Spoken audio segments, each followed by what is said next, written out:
fruit into small pieces.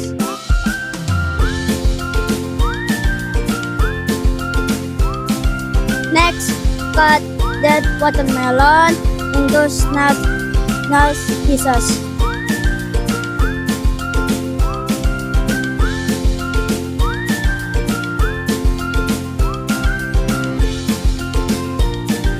Cut the melon into several pieces.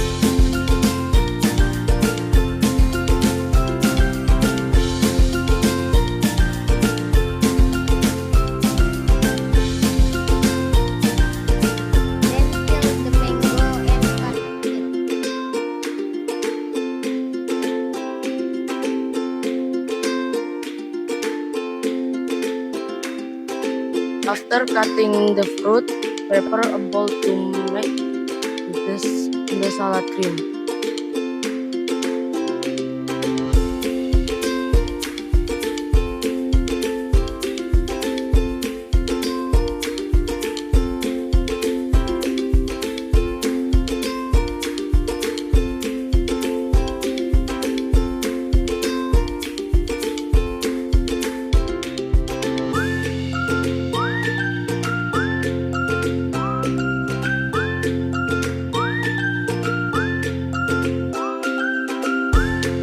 And the mix and cream.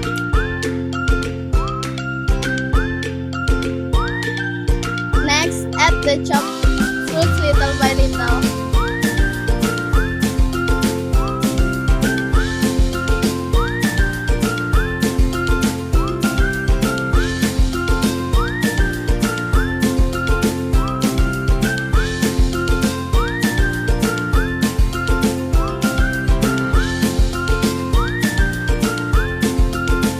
Mix everything